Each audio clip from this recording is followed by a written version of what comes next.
அண்ணா அறிவாலயத்திலிருந்து தெரித்து ஓடி விஜய்க்கு ஆதரவு கொடுத்த காங்கிரசுக்கு விஜய் கொடுத்திருக்கும் அல்வா. லீமா ரோஸ்லின் தலைமையில் ஒரு குழு தாவேகாவில் இணைந்து அமைச்சர் பதவி பெறப்போகிறது. காங்கிரஸ் வெளியேற போகிறது. மீண்டும் அண்ணா அறிவாலய வாசலில் காங்கிரஸை சேர்ப்பார்களா? சூடும் சுரணையும் உள்ள திமுக உடன்பிறப்புகள். பார்க்கலாம் இந்த காணொளியில். Periyar Maniamai Institute of Science and Technology, Tanjavur. ECE with specialization in AI and ML, IoT, robotics and industrial automation. ஆச்சி மசாலா. எந்த சமையலும் ருசி தேடும் ரகசியம். 20 ரூபாய். தமிழ்நாடு காங்கிரஸ் கட்சி கிட்டத்தட்ட ஒரு இக்கட்டான சூழ்நிலையில் தற்போது இருப்பதற்கு மிக முக்கியமான காரணம் தாவேகா கட்சியுடன் தேர்தலுக்கு பிறகு கூட்டணி அமைத்து அமைச்சரவையில் நாம் எப்படியாவது 2 இடமாவது வாங்கிவிடலாம் என்று ஒரு கற்பனையில் காங்கிரஸ் கட்சி இருந்து வருகிறது.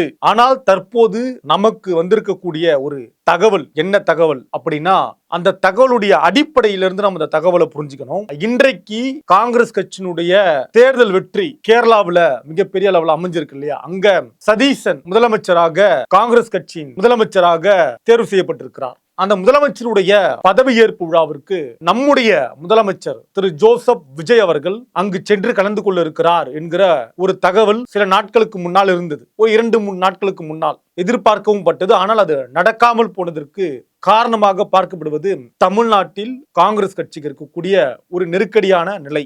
ஒன்று, தமிழ்நாட்டுடைய முதலமைச்சர் திரு விஜய் அவர்கள் அந்த பதவியேற்பு விழாக்கு செல்லாமல் இருப்பதற்கு பிரதானமான காரணம் என்னவென்றால், நாம் தமிழ்நாட்டில் இன்றைக்கு ஆட்சி அமைப்பதற்கு முதற் காரணமாக இருந்தது காங்கிரஸ் கட்சி கை கொடுத்து உதவியது. மிகப்பெரிய ஒரு அலை வீசி அந்த அலையின் மூலமாக விஜய் முதலமைச்சர் ஆகியிருப்பார். ஆனால் 50 ஆண்டு காலம் தமிழ்நாட்டு அரசியல் களத்தில் மிகப்பெரிய அலை என்றால் அது 140, 150, 160, 170 என இந்த தொகுதிகளை பெற்று ஆட்சி அமைப்பது என்பது மிகப்பெரிய அலையாக பார்க்கப்பட்டது. கிட்டத்தட்ட 130+. 2021 சட்டமன்ற தேர்தல், 2016 சட்டமன்ற தேர்தல், 2011 சட்டமன்ற தேர்தல் என கடந்த கால தேர்தல்கள் 1967 என கிட்டத்தட்ட ஒரு 50-60 ஆண்டு காலம் மிகப்பெரிய அலை. அப்படின்னா மக்கள் மெஜாரிட்டியை அள்ளி கொடுப்பாங்க. தமிழ்நாடு அரசியல் வரலாற்றில் முதல் முறையாக மக்கள் மெஜாரிட்டி கொடுக்காம ஒரு முதலமைச்சரை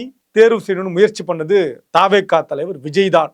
அதுவே விஜய்க்கு மிகப்பெரிய ஒரு ஷாக். இந்த வெற்றி அவர் எதிர்பார்த்தாரா என்பதை தாண்டி மக்கள் அவருக்கு முழுமையான ஆட்சி அதிகாரத்தை கொடுக்காம தொங்கல்ல விட்டதுனால இன்னைக்கு ஒரு தொங்கு சட்டமன்றம் அமையக்கூடிய அளவுக்கு விஜயோட நிலைமை வந்திருக்கிறது. கடந்த காலங்களில் திமுக மீது வைத்திருந்த அதிர்விதமான நம்பிக்கை, அதை தாண்டி அதிமுக மீது வைத்திருந்த ஒரு நம்பிக்கை, வலிமையான நம்பிக்கையை மக்கள் தாவேகா தலைவர் விஜய் மீது வைக்கவில்லை என்பதுதான் வெளிப்படையாக நமக்கு தெரிகிற உண்மை. ஏன்னா 108 என்பதை இதுக்கு முன்னாடி மக்கள் யாருக்குமே கொடுக்கல. ஒன்னும் கூட்டணி அல்லது தனித்துவமாக கடந்த கால கட்சியில் ஆட்சி அமைத்தார்கள். அப்ப காங்கிரஸ் வழிய ஓடி போய் அண்ணா அறிவாலயத்திலிருந்து முதலமைச்சர் வேட்பாளராக நிறுத்தப்பட்ட திரு ஸ்டாலின் அவர்களை சந்திக்காமல் வழிய ஓடி போய் ஆதரவு கொடுத்தாங்க தாவேகாவுக்கு. எனவே தற்போது விஜய் அவர்கள் கேரளாவுக்கு சென்றால் அங்கு நீங்க எங்களுக்கு கூட்டணியில பங்கு தர்றதா சொன்னீங்களே, ஏன் கொடுக்கல, ஏன் காலதாமதம் அப்படின்னு கேள்வி கேட்டா அதுக்கு பதில் சொல்லணும். யாருக்கு? திரு ராகுல் அவர்களுக்கு. எனவே ராகுல் அவர்களை நேரடியாக பார்ப்பதை விஜய் விரும்பவில்லை என்று ஒரு தரப்பு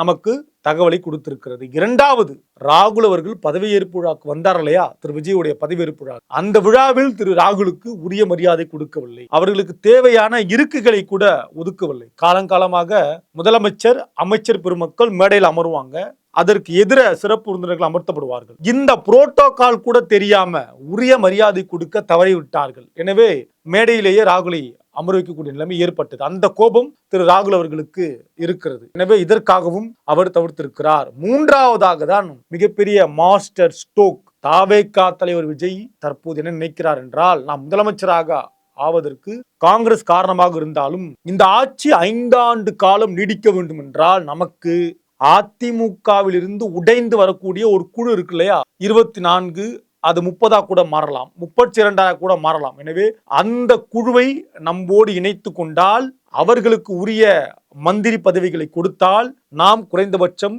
ஒரு 3-4 ஆண்டாவது இந்த ஆட்சியிலே நீடிக்கலாம். எனவே முதலில் அதிமுகவில் இருந்து வரக்கூடிய SP வேலுமணி, CV சண்முகம், விஜயபாஸ்கர், இதர லீமா ரோஸ்லின் உட்பட நம்ம இவங்களுக்கு முதல்ல அமைச்சர் பதவி கொடுக்கலாம், காங்கிரஸை ஒப்புக்கு சப்பாக்க ஆட்டத்துல வச்சு காரியம் முடிஞ்ச உடனே கழட்டி விட்டுறலாம் அப்படின்னு விஜய் ஒரு நல்ல ஒரு முடிவை எடுத்து காங்கிரசுக்கு விஜய் பாடம் புகட்ட தயாராகி விட்டார்.